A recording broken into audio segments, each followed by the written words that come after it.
Are you looking for a quick way to grow your email list? I want to put forward to you the idea of hosting an online event. In this video, I'm going to dive into exactly how putting together an event can really help you grow your email list and share some ideas to help you get started as well. So hi, if we haven't met before, I'm Michelle Ponvert.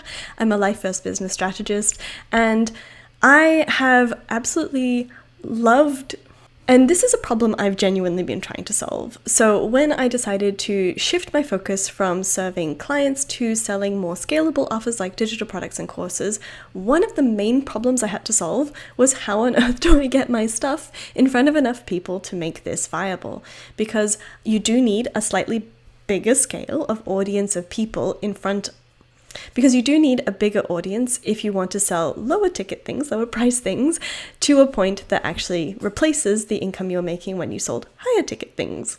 So this is a problem I've been trying to solve for a couple years now, and I've tried all the traditional list growth things like creating content, engaging on social media, being part of networking events, and they were so slow and painful and really not very good fit for the way my brain works, the way I show up in the world, but also just my capacity wasn't there to constantly show up on social media, to constantly make all these live calls, to be around for all the kind of networking, the slow growth stuff that is out there.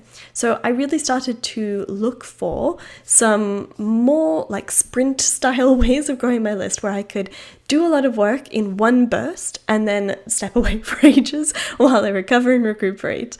And that's where I discovered events, particularly being part of bundles and summits over the last 2-ish years has really helped accelerate my list growth and generally helped kind of boost the visibility of my brand in a much faster, much easier way than any of the other stuff I've tried.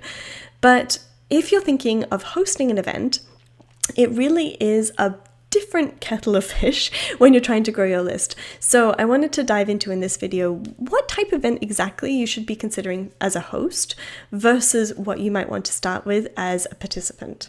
So maximum effort, the most work up front, is a virtual summit. This is kind of the earmark for what people think of usually when I mention events.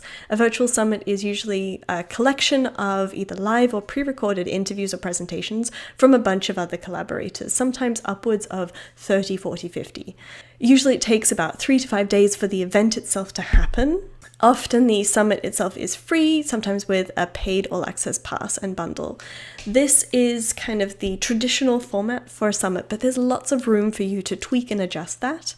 But I will say one of the main reasons that a virtual summit is one of the highest effort ways of growing your email list is because you have to collaborate with really a lot of people and have them submit something that they're creating, often specifically for the event, by a deadline. So there's a lot of chasing things up, a lot of confirming and checking what they've created, and then putting together potentially an all-access pass or a bundle to help monetize the event can be basically creating 2 events at once.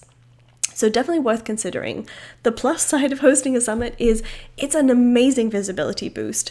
Getting in front of so many people because you're having all those collaborators invite all of their audience too, over a short period of day can really be a huge visibility boost. But you'll find most people who host virtual summits only do so 1 or 2 times a year because the effort involved is just so big. So if you're looking for that email list boost and it is more of a one-off big effort you can put in, it could be a good fit.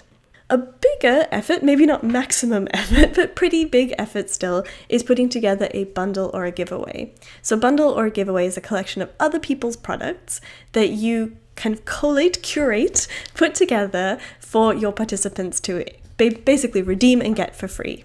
They can either sign up for the bundle for free or pay a small entry ticket, kind of like at a fair or a festival. You pay the entry ticket and then you can go ride all the rides afterwards without paying more. Basically, you could potentially have your bundle be a low ticket price, cover that entry fee, and then they can collect, sign up for, enjoy all of the products that your collaborators have put together for free. It's usually open for smallish period, sometimes like 5-7 days, but with a longer redemption afterwards. So people have to sign up, get their fare ticket within those 5 or 7 days, and then they can get, 30 days access to sign up for all those things, for example. So bundles and giveaways are less effort from your end as a collaborator, they're less effort on your end as a host, because they don't require you to actually have people create something brand new, like a presentation. You're only putting together one thing, so you're not doing the event plus this all access pass or other bundle to help you monetize it. It is within itself its own event. And I think a lot of times people are putting together offers that they've already, sold, but you do need to go through and actually check that everything works, check everyone's, links and checkout links and everything to be able to redeem those products make sense and works.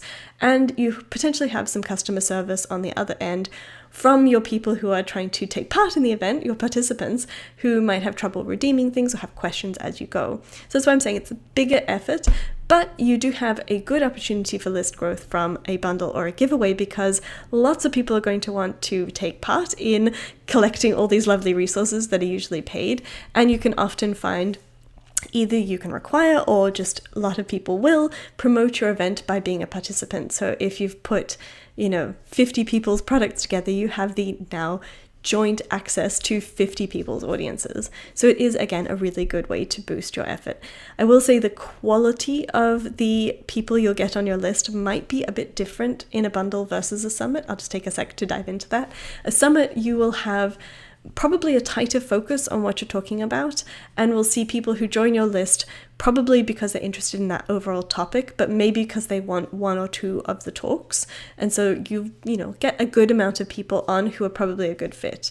A bundle or a giveaway, depending on how tightly niche you create your event and how well you curate the topics in your bundle, you might get people who just sign up because they want everything for free and drop off again afterwards. So you might have a nice big spike of lots of people, but you're likely to see a lot of those people drop off afterwards, and that's very normal and typical, don't worry.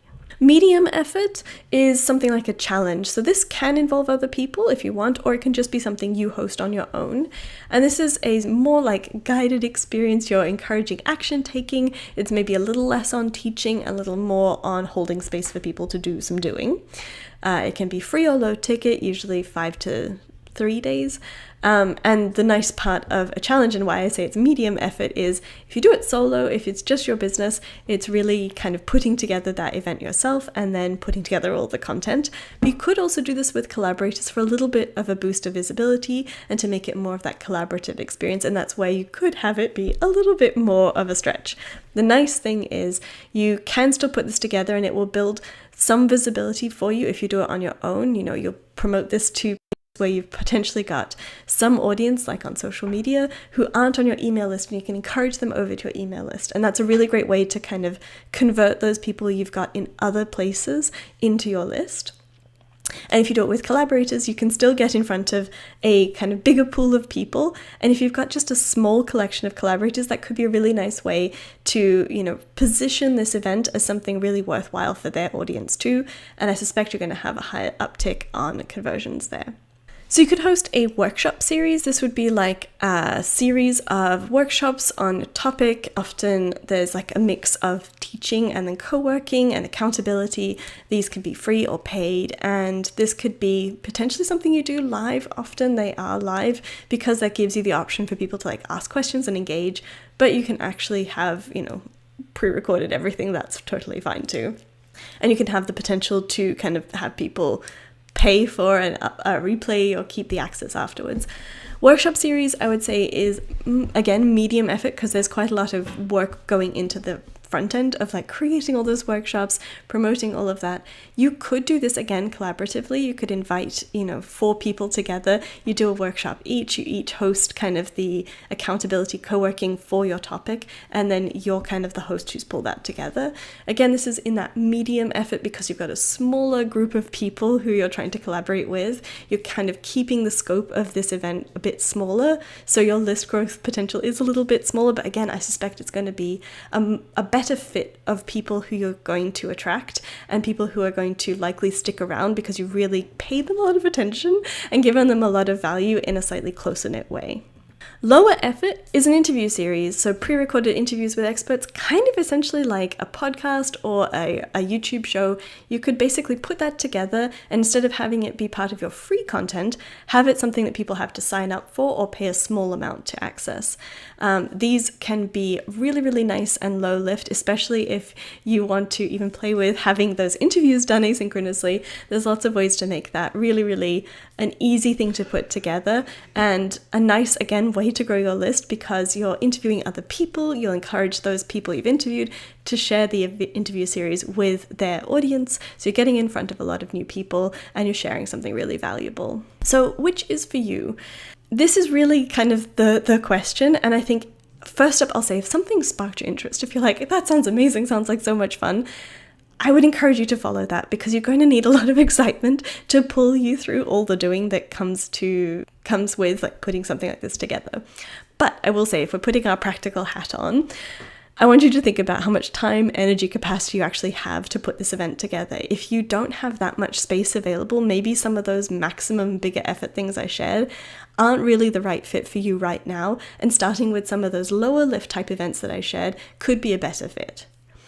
On the other hand, if you're really looking to explode your list growth, if you're really trying to do a big effort, some of the lower lift type of events that I shared aren't going to give you that same kind of massive growth, because you're keeping the scope smaller. So if you're really aiming for big list growth, big audience growth, perhaps it's worth considering some of those bigger, more maximum effort type of events.